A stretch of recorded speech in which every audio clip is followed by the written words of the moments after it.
My guest is Debbie Lemmer. She is mom to 4 kids, and the family Lemmer has been home educating for the past 16 years.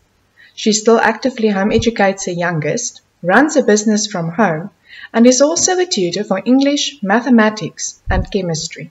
Debbie, why did you decide to home educate your children? I decided to home educate my children because initially we entered our kids into a small Afrikaans school in Pretoria where they received a lot of individual attention. But as we got to our third child, we noticed that we couldn't spend the time with our children that was necessary to assist them in their academic program. And it was also in the beginning of this whole outcome-based education program. And prior to starting with my homeschool journey, I had already done quite a lot of research on this program not being effective and not being a sustainable model. At that time, America had already abandoned this form of education. So I was very cautious and very worried about my children at that point.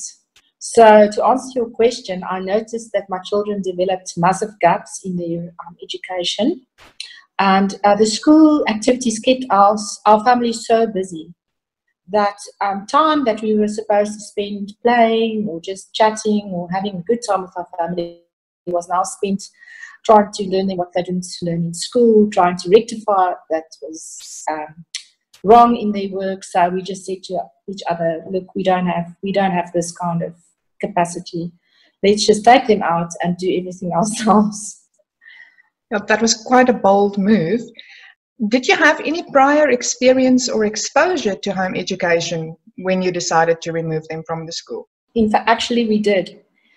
We were married in Cape Town and we moved to Namibia just before the birth of our first child. And we actually had 3 children in Namibia. And we had already witnessed how the school system had failed the community when we were in Namibia. So many of our friends, they moved over to homeschooling because at that point in Namibia, and I still think it's actually still applicable, children were educated from grade 1, 2, and 3. They were educated in the mother tongue.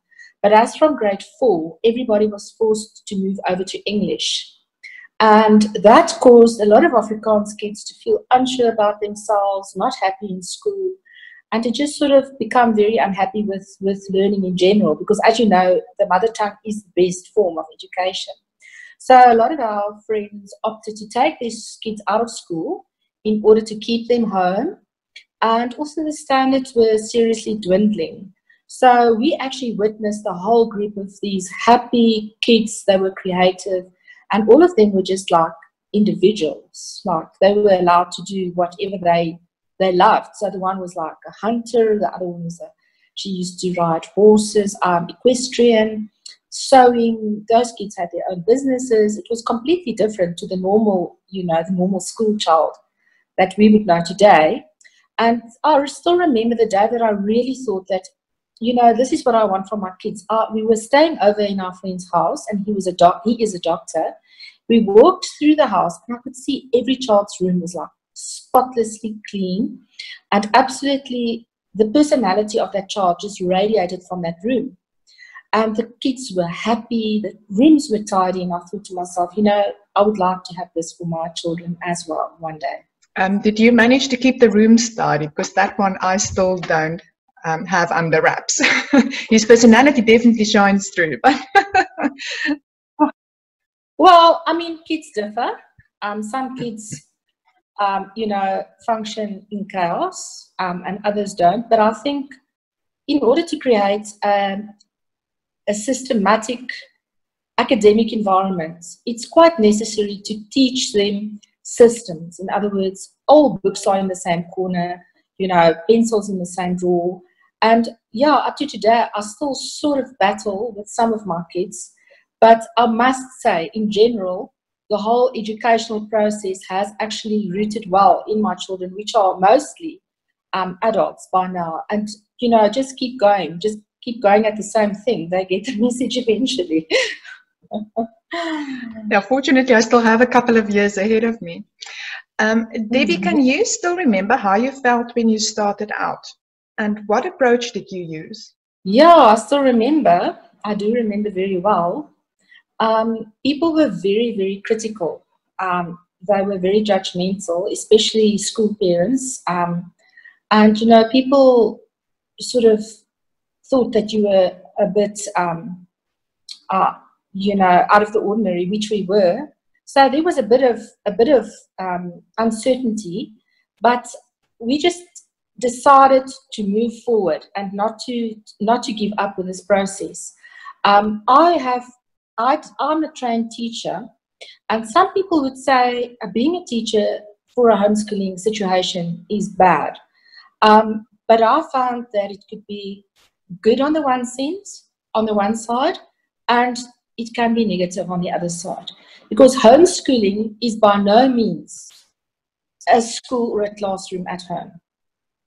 It's a learning environment. But if you try and divide your days into, like we would say in Afrikaans, periods of periodes, where nothing out of the ordinary can happen because it's maths now and it's going to stop, and then it's going to be the Afrikaans and it's going to stop. That method for my family did not work. So initially I did have that approach as an educator, and eventually I realized that this form of education is not going to work at home. Does that answer your question? Yes. So how did you finally find the right approach for your family?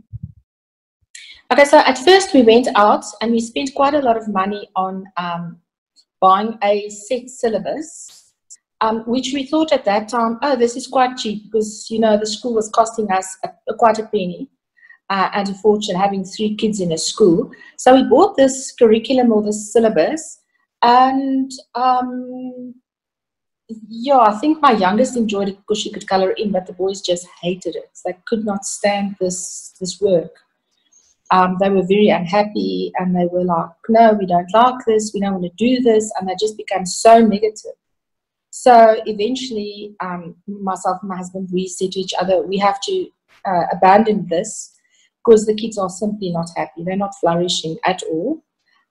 We cannot impose school at home, as in sit every day, open the same book in every subject, and, you know, it's like little pockets of control, and this didn't work for our family. So we decided to leave the syllabus for a while.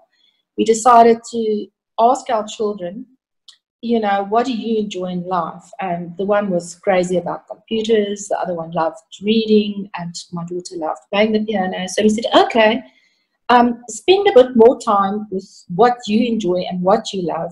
And from there on, we started buying individualized books, which are selected for the kids that each kid enjoyed, because the kids are individuals. And a syllabus that is very set does not cater for an individual.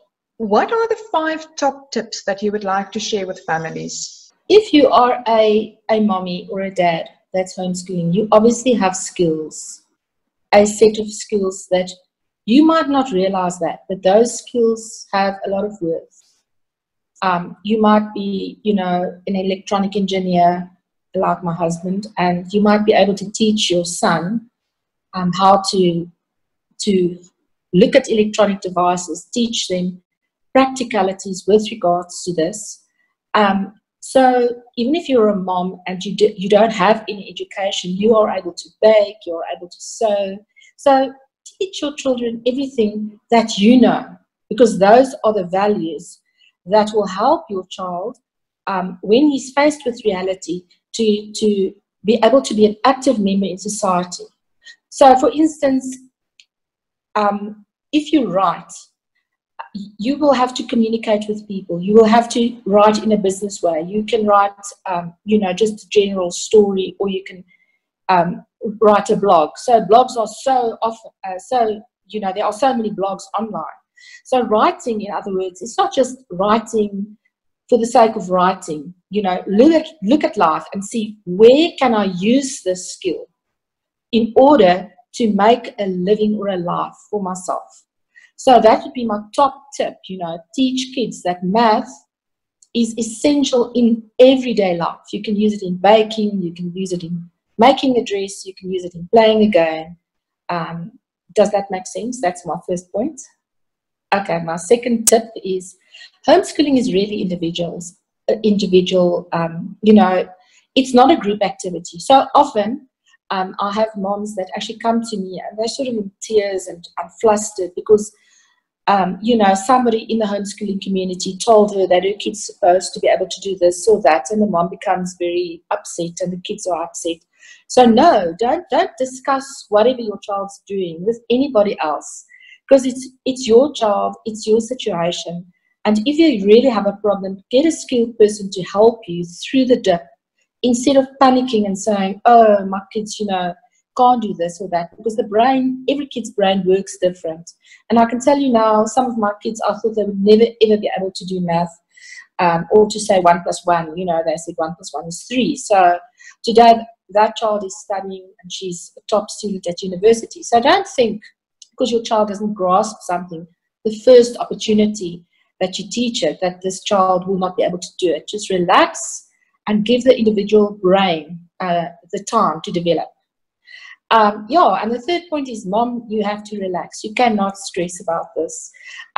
Every journey has its challenges and its difficulties, but don't panic through this whole process. Sit back, have a drink of tea, chat to somebody, maybe chat to somebody that has homeschooled for many years, that have already reached the outcome, and don't be intimidated by people that believe in another system.